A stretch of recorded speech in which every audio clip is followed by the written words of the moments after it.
Nestled high in the mountains between China and India is the Himalayan kingdom of Bhutan, the land of the thunder dragon.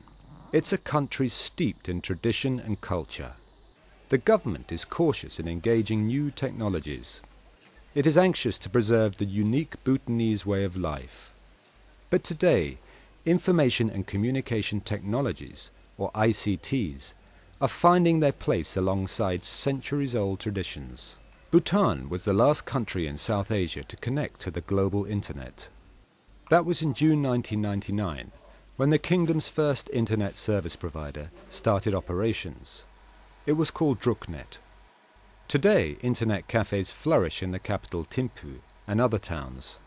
This is the nerve center that connects Bhutan's growing number of internet users to the internet.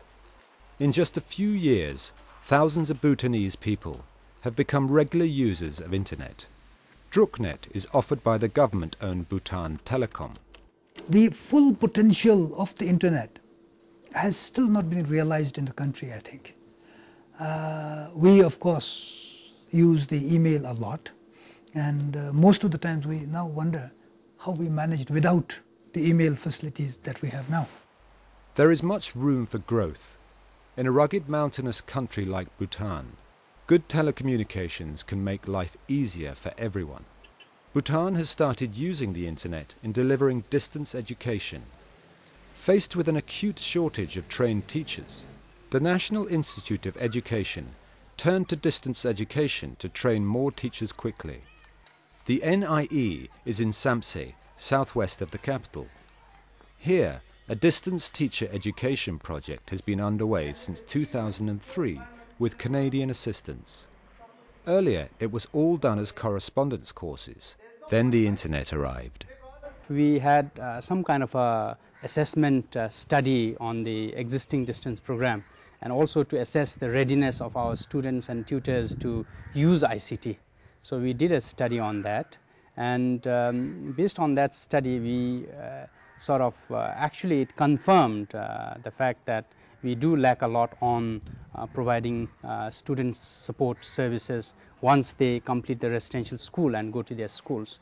The other thing that we found out was students were quite keen on using ICT as a means of learning support, and all of them actually felt that it's a good idea to try and introduce ICT to enhance learning support.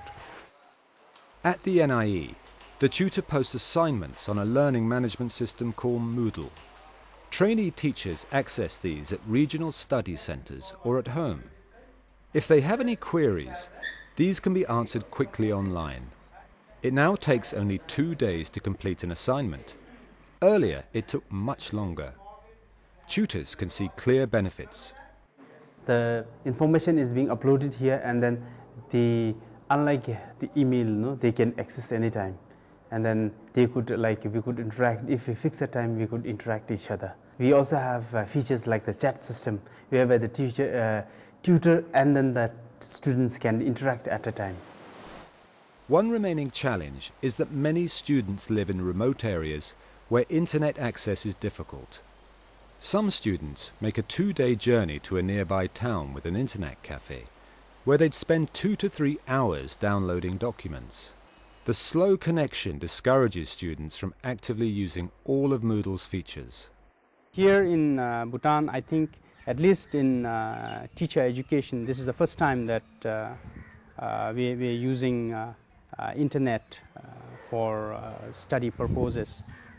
So definitely this is very new, and it's also challenging because the existing notion of how teaching and learning takes place is very different from what can happen in this kind of a scenario where we use ICT or the internet